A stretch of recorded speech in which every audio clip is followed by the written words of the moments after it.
Crees conocer una historia, pero solo sabes cómo termina. Para llegar al núcleo de la historia, tienes que volver al principio.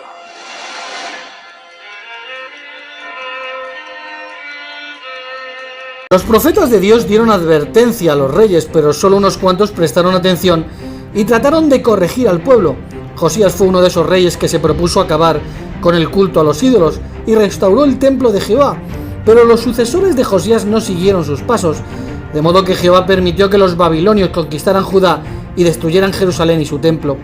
Los sobrevivientes fueron llevados cautivos a Babilonia y Dios predijo que pasarían 70 años antes de que volvieran a su tierra, hasta que llegara el rey prometido, el Mesías. Ningún descendiente de David ocuparía el trono. En cualquier caso, la mayoría de los reyes que descendieron de David demostraron que los seres humanos no están hechos para gobernar. En realidad, solo el Mesías tendría esa capacidad. Por eso Jehová le dijo al último de aquellos reyes: la corona no llegará a ser de nadie hasta que venga aquel que tiene el derecho legal, y tengo que dar esto a él. El periodo desde el reinado de Salomón hasta la caída de Jerusalén en el 607 a.C. fue de 390 años, periodo en el que gobernaron muchos reyes y donde aparecieron profetas como Elías, Eliseo o Isaías. Por ejemplo, sobre el año 876 a.C., unos 120 años después de la muerte de Salomón, por mediación de la espada ascendió al trono Onrí, el jefe del ejército de Israel bajo el rey Elá. Al rey Onrí la Biblia se le atribuye poderío. Onrí hizo lo que era malo a los ojos de Jehová y continuó con la idolatría de Jeroboam, siendo peor que todos los que fueron antes de él. Esto provocó que Dios se apartara de ellos. Onrí incluso fue el primer rey israelita que tuvo que pagar tributo a Siria.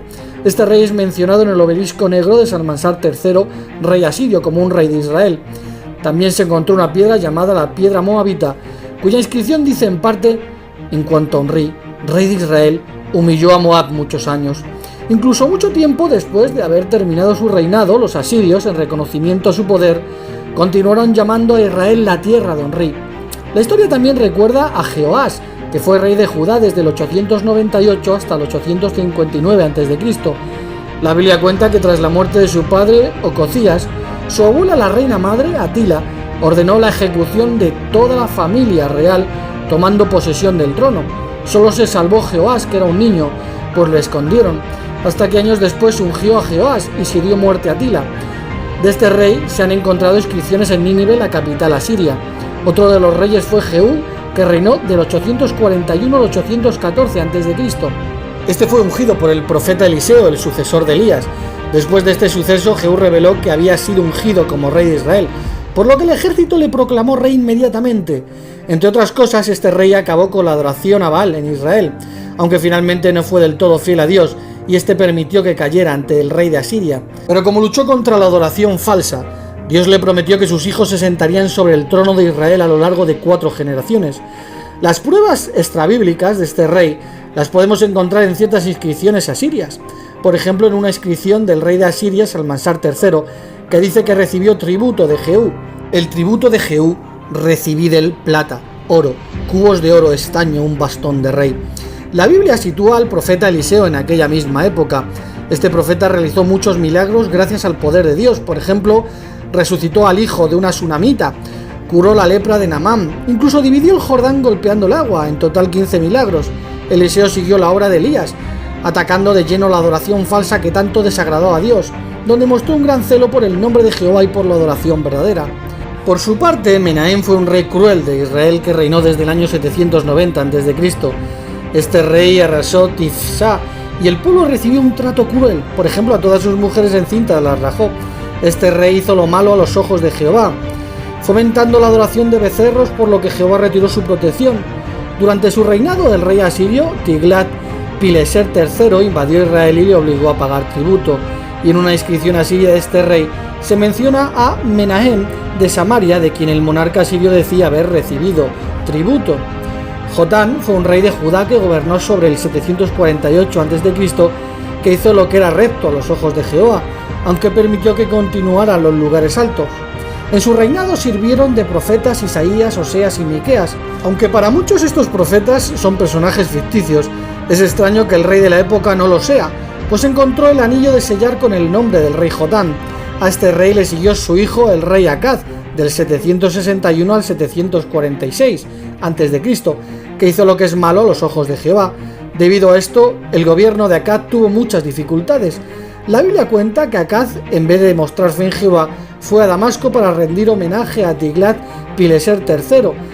Y desde luego, estos reyes no solo existieron, pues se conocieron, ya que de hecho se encontró una inscripción de Tiglat-Pileser III mencionando al rey Acaz. También se encontró un anillo de sellar del rey Acaz que decía: perteneciente a Acaz, hijo de Jotán, rey de Judá. Durante el reinado de Acaz, el rey israelita en Samaria fue Pekah, quien hizo lo malo a los ojos de Jehová, pues continuó la adoración idolátrica de becerros. Este rey decidió invadir Judá y pidió ayuda al rey sirio con la firme intención de destronar a Acaz, pero no lograron tomar Jerusalén. El profeta Isaías le aseguró a Acaz que esa alianza no le destronaría. Sin embargo, pagó tributo al rey asirio Tiglat-Pileser III para que le ayudase, por lo que el rey asirio capturó Damasco y dio muerte al rey sirio. Después Oseas mató a Pekah y se convirtió en rey de Israel. Estos sucesos los narra un texto asirio de Tiglat III que cuenta su campaña contra Israel. Todos sus habitantes llevé a Siria, destronaron a su rey Pekah y nombré a Oseas por soberano. Oseas fue el último rey del reino septentrional de Israel, que llegó a su fin en el 740 a.C. En cierta ocasión se encontró un sello que decía: perteneciente a Abdías, siervos de Oseas, fechado en el siglo VIII a.C. Isaías había profetizado en esa época que Dios usaría un tal Ciro y que éste se le abrirían unas puertas. Esto es lo que ha dicho Jehová a Ciro: sojuzgar naciones para abrir delante de él las puertas de dos hojas, de modo que las puertas mismas no estén cerradas. Pero todavía faltaban 200 años para que Ciro apareciera en el panorama histórico, y como estaba profetizado, la puerta se le abriría. Isaías también dio un dato científico que se escapaba a los pensamientos de la época, pues en esa época se creía que la tierra era cuadrada. Isaías dijo: él está sentado sobre la redondez de la tierra. Otras traducciones bíblicas usan círculo y globo. Mientras Oseas gobernaba Samaria, el siguiente rey de Judá fue Ezequías, el hijo de Acaz, que gobernó del 745 al 717 a.C. Fue un rey que hizo lo que era recto a los ojos de Jehová. Debido a esto se dice de él que después de él resultó que no hubo nadie como él entre todos los reyes de Judá, aun los que habían sido antes que él. También se encontró un sello que decía: perteneciente a Ezequías, hijo de Acaz, rey de Judá. En Nínive se encontraron inscripciones que hablaban de Ezequías como rey de Judá. Todos los reyes de Israel que se apartaron de Jehová lo pagaron cuando Dios les retiró su protección y terminaron pagando tributo a las potencias vecinas. Por eso hay este caudal de pruebas de antiguos reyes de Israel e inscripciones asirias o egipcias, pues estos solían jactarse de sus victorias. Sin embargo, cuando estos luchaban contra reyes buenos, el final era diferente, como el caso del rey Ezequías, y es que hubo ocasiones en las que el pueblo de Dios disfrutó de su protección. De hecho, siempre que cumplían con su parte del pacto los protegía, pero si desobedecían pagaban las consecuencias de apartarse de Dios.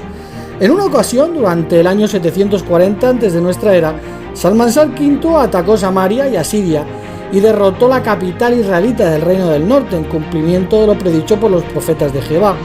Sin embargo, Salmansar murió antes de finalizar la conquista de Samaria y la ciudad cayó ante Sargón II. La Biblia menciona en una ocasión a este rey en el libro de Isaías, pero por lo que se ve, la corriente del tiempo se olvidó de Sargón.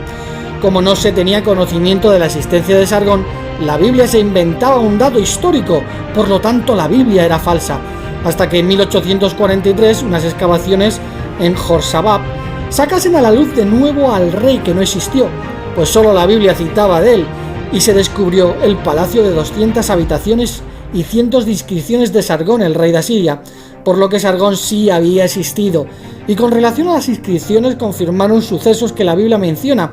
Por ejemplo, en una inscripción se atribuye la conquista de Samaria en el año 740 a.C., por lo que Asiria había derrotado a Samaria y se deportó a los habitantes del reino de las 10 tribus, dejando el reino de Judá como representante del pueblo de Dios en la tierra.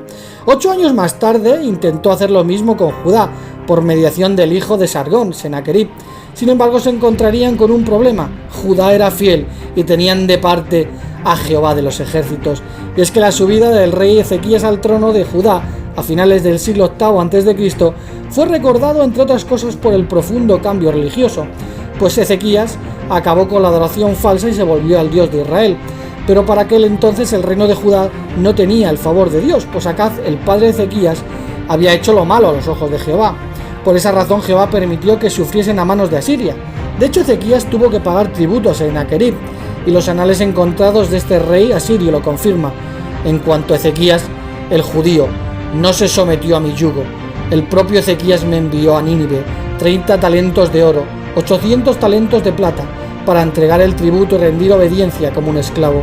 Pero Sennacherib, aunque recibió el tributo, decidió atacar Jerusalén, por lo que ante el inminente ataque de Sennacherib, Ezequías cegó todos los manantiales y fuentes que había fuera de la ciudad de Jerusalén, para que los asirios no tuviesen agua, por lo que Ezequías creó un suministro de agua excavando un túnel subterráneo que atravesaba la roca para llevar agua desde la fuente de Gijón hasta un estanque.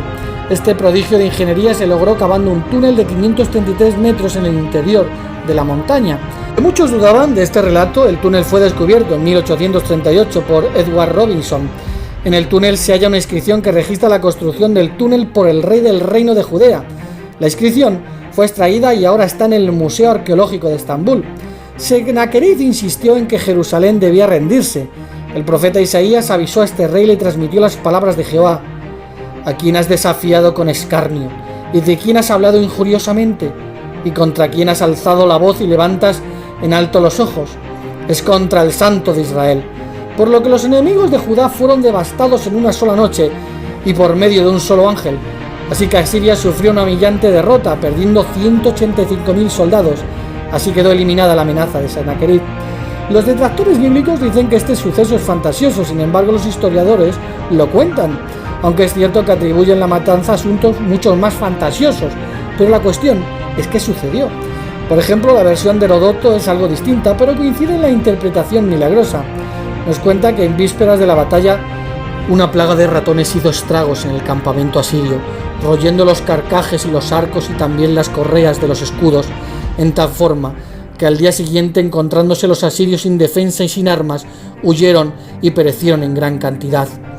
Tal desastre obligó a Sennacherib a regresar, con rostro avergonzado, a su propio país.